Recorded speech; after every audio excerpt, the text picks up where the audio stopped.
les émeutes sont au même niveau désormais que les catastrophes naturelles, des aléas par définition imprévisibles, comme les actes terroristes. Aboubacar est imprévisible, Aboubacar est une catastrophe naturelle. Et maintenant, Nicolas, eh bien ferme-la, tu n'as rien à dire. Un jour, une taxe, saison 8, épisode 9, Game of Thrones n'a qu'à bien se tenir. Les Français seront surtaxés de 5% l'année prochaine pour pouvoir payer quoi? Eh bien les émeutes et la casse, qu'il n'a jamais perpétré personnellement. Mais bon, vous le savez, il y a des émeutes et des casses et donc il faut bien que quelqu'un paye. Est-ce que ce sont les gens qui ont importé les émeutiers et les casseurs qui vont payer? Non, non, non, Nicolas, c'est toi qui vas payer les dégâts des autres, c'est toi qui vas payer les pots cassés de ce sale gosse qu'est l'administration française. Alors allons-y les amis, une fois de plus, petit storytelling de ceux qui vous dirigent. Avec quels mots vous vendent-ils la salade? Comment vous font-ils passer des vessies pour des lanternes, enfer pour le paradis? On voit ça ensemble tout de suite. Alors quelle est cette taxe et que révèle-t-elle donc? Eh bien c'est un amendement qui a été voté, disons-le, en catimini par les sénateurs il y a quelques jours dans le prochain budget. Quoi? En catimini? Non mais attends, tu vas pas nous faire croire que les sénateurs, que les parlementaires votent des lois en catimini pendant que Nicolas soit est à la plage l'été en train de profiter du peu qui lui reste en épargne pour partir en vacances dans un bungalow dans le même camping que celui qui a eu un chèque vacances sans rien faire avec l'argent de Nicolas, ou bien alors en train de fêter Noël à acheter des cadeaux bien sûr à Vanessa et à sa fille Kimberley qui n'est que sa fille adoptive. Non attends, tu vas pas me faire croire que les sénateurs passent des lois pendant que Nicolas a le dos tourné, c'est pas possible. Sur proposition notamment de Jean-François Husson, élu des Républicains. Et voilà ce qu'il propose, la création d'un fonds d'indemnisation nationale pour les réparations liées à des émeutes. Indemnisation, bon bah voilà, ça veut dire qu'en fait il y a des gens qui sont indemnisés, c'est-à-dire des gens qui sont, alors voilà, on va remettre le titre, fonds d'indemnisation émeute. Cela signifie quoi en termes de narratif? Bah selon moi, cela signifie que l'on va indemniser ceux qui sont lésés par qui? Eh ben par les émeutiers. Et qui est lésé par la destruction des abribus? Tiens, vous vous rappelez pas de ça là pendant la Coupe du Monde? Alors peut-être qu'on peut mener notre petite enquête. Qui est lésé par la casse des abribus et par la casse des infrastructures? Eh ben évidemment, c'est Nicolas qui va prendre le bus pour aller travailler. Et du coup, qui sont les émeutiers? Qui cassent les abribus? Eh bien, normalement, juridiquement, cela devrait être ceux qui ont participé aux émeutes. Juridiquement, cela devrait être les émeutiers, c'est-à-dire ceux qui ont cassé les abribus. Et alors, qui sont-ils? Eh ben, merde, l'État s'est rendu compte que ces gens sont en fait insolvables. Mais ce dont ils ne se sont pas rendus compte, peut-être, je dis bien peut-être, je propose ça aux sénateurs, ce serait peut-être que faire dégager les émeutiers et ceux qui cassent, alors pas que les abribus, mais voilà, ceux qui cassent les chaussées. Bref, ceux qui cassent en France, et d'ailleurs là, regardez, il y a un petit indice sur l'image, là, regardez bien, zoomez, des chaussures, des baskets Nike noires, eh bien écoutez, ça ne trompe pas, venant d'Aurillac, eh bien ce sont ces gens-là qui devraient dégager, et de ce fait, on ferait des économies. Pourquoi? Eh bien parce qu'il n'y a plus d'abribus qui seraient cassés, il n'y aurait plus de casse venant du Mordor pendant les Coupes du Monde de football, et donc du coup, Nicolas se verrait peut-être épargner ces 5% de taxes en plus. Je sais pas, je pose ça là. Eux, ils sont toujours en termes de post-solution. Oh bah merde, c'est bon, ils vous mettent devant le fait accompli, c'est bon. Maintenant qu'il y a ce genre de personnes en France, il y a des problèmes. Et qu'est-ce qu'on fait? Alors, réponse A, on dégage ceux qui font des problèmes et les problèmes avec eux. Ou alors, réponse B, on protège les femmes, on taxe Nicolas encore plus parce que de toute manière, si on les dégage, ce serait profondément fachou, n'oubliez pas surtout. Et donc, c'est Nicolas qui, une fois de plus, va devoir payer les conséquences d'une mauvaise politique à la place des politiques. D'émeutes, casse du mobilier urbain, de bâtiments publics, mais aussi les indemnisations de monsieur et madame tout le monde lorsque leur voiture a brûlé par exemple. Le modèle s'inspire trait pour trait du fonds d'indemnisation en cas de catastrophe naturelle qui existe. Ah, ça c'est pas mal, c'est intéressant. Effectivement, ce qui nous arrive en France, c'est peut-être une catastrophe naturelle. Alors, naturelle, je sais pas trop, non, une catastrophe culturelle, oui, très certainement. Et donc, là, vous le voyez, dès que Josiane va se faire caillasser sa petite voiture, sa petite Citroën, ce sera à elle de payer les dégâts de sa Citroën. Dès que Jean-Édouard, chirurgien dentiste de son état, a décidé, bien sûr que c'est lui, moi je n'en doute pas, et il est suédois d'ailleurs, ou alors danois peut-être, oui, je pense que c'est un dentiste danois. Dès que ce dentiste danois a décidé de caillasser la petite Citroën de Josiane, ce sera à Josiane de payer, et ça ne sera pas à Jean-Édouard, le dentiste chirurgien, de payer. Et puis quoi encore? Il existe déjà depuis 1982. Le montant de ce fonds, lui aussi... Ah oui, tiens, d'ailleurs, on avait déjà vu ça dans d'autres vidéos. Hein. Vous savez, quand ils ont dit « on va augmenter une taxe par-ci, une taxe par-là », ne vous inquiétez pas, c'est toujours moins que la taxe que proposait De Gaulle après la guerre. Et bien là, ils vous refont exactement le même coût. C'est quoi le nom de la technique? Eh bien, c'est le prix d'ancrage, on va dire. C'est très utilisé. C'est très utilisé en marketing. Et là, c'est un titre d'ancrage. On compare la taxe qui va arriver avec fonds d'indemnisation catastrophe naturelle. Et donc, tu es contre cette augmentation de 5% de tes taxes, Nicolas, alors tu es en faveur des catastrophes naturelles et donc tu es un gros méchant, tu veux qu'il y ait des enfants qui meurent dans des tsunamis, etc. Et là encore, on vous fait culpabiliser si jamais vous avez l'audace de refuser cette taxe. 1982. Le montant de ce fonds, lui aussi, impressionne.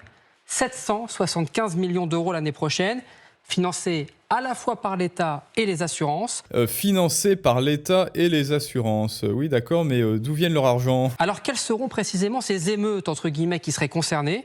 Eh bien, toujours selon cet amendement, il s'agirait des actions collectives occasionnant des violences dirigées contre l'autorité publique, exprimant une protestation, une revendication d'ordre politique ou social. D'ordre politique ou social. Autrement dit, ceux qui cassent les abribus, c'est soit Jean Masturbin le gauchiste, soit son ami la petite minorité isolée et mineure de 34 ans, bien sûr. Et pendant que Aboubacar casse l'abribus, eh bien Jean Masturbin le gauchiste lui dit « Bravo Aboubacar, bravo Aboubacar, de toute façon il n'y aura aucune conséquence à tes actes puisque à la fin des fins, c'est Nicolas qui paye. Nicolas, victime du scam à l'échelle nationale qu'est l'État français. » On a tous en tête les événements liés à la mort du jeune Naël il y a 1 an et demi.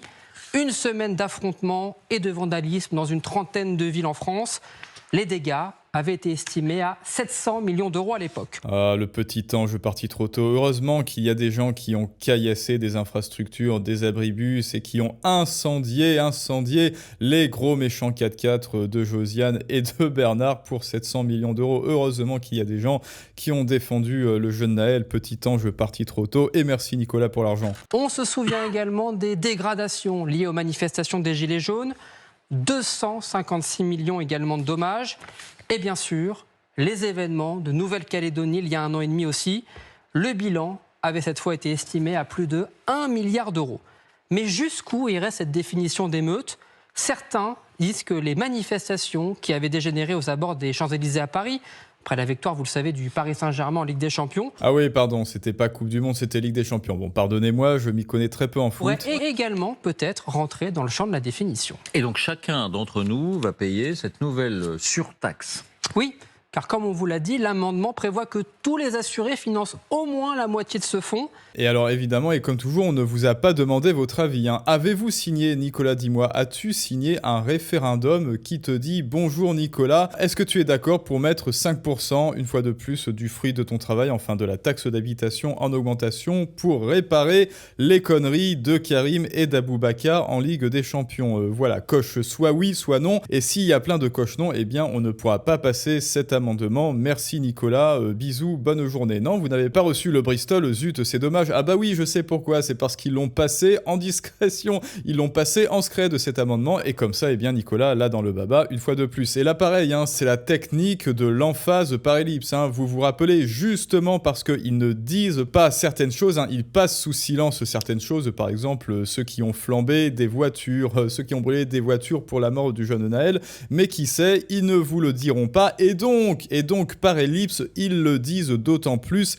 qui sait bien sûr, et là pareil, justement parce qu'ils passent des amendements de manière totalement en scred et en loose day, eh bien ils vous disent, même pas en sous-strat, ils vous disent encore plus directement que s'ils l'avaient fait au nez et à la barbe de Nicolas, eh bien ils le font d'autant plus au nez et à la barbe de Nicolas qu'ils l'ont passé en toute discrétion. Et ils se foutent d'autant plus de sa gueule. Selon le Sénat, d'une surtaxe de 5% sur la partie précise dommages et risques de la facture d'assurance.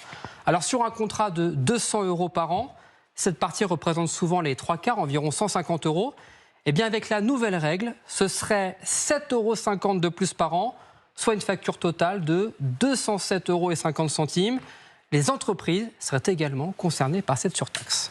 Bon, les émeutes font donc leur entrée tout naturellement dans l'éventail des risques désormais ordinaires, entre guillemets. Les risques ordinaires, donc ils banalisent ça. Oui, ce sont des risques ordinaires, voilà, la casse d'abribus, ça fait partie des risques ordinaires, il faut s'y habituer. Hein. Regardez bien le narratif qu'ils vous vendent. Maintenant, Nicolas, tu vas devoir t'habituer aux voitures brûlées, au caillassage des abribus et voilà, et autres trucs. Hein. Tu vois, Nicolas, dès lors qu'il y aura un petit ange parti trop tôt et une Ligue des Champions, que l'on gagne ou que l'on perde, eh bien, il va falloir que tu t'habitues. Maintenant, c'est absolument normal à ce qu'il y ait Aboubacar, enfin, à ce qu'il y ait Jean Masturbin, le gauchiste, qui disent bravo Aboubacar. De toute façon, c'est normal. Merci.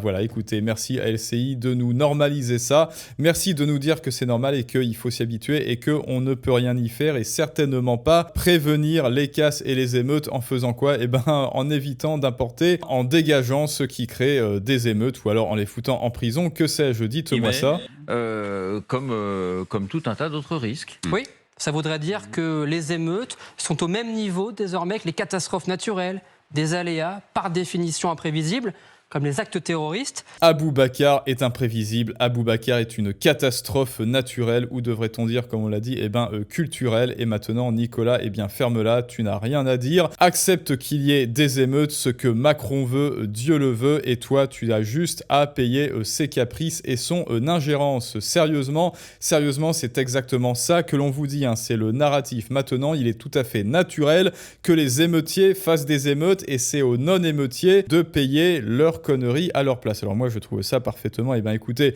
parfaitement normal, oui, parce qu'après tout, nous avons de l'argent et donc nous travaillons, et donc de ce fait, on doit le donner à tout le monde, hein, à tous ceux qui n'ont pas d'argent, et notamment aux émeutiers insolvables. Alors écoutez les amis, c'est à vous de me dire maintenant ce que vous pensez de tout ça en commentaire, hein, une énième arnaque, une énième connerie, ou alors une énième sollicitude des sénateurs à l'égard de Nicolas. N'oubliez pas de liker, de partager, de booster, de nous rejoindre sur le canal Telegram et surtout de vous inscrire à Patreon gratuitement pour des vidéos exclusives. Et je vous dis à tous à très bientôt pour un prochain Storytelling du monde moderne, mais ça, c'est une autre histoire.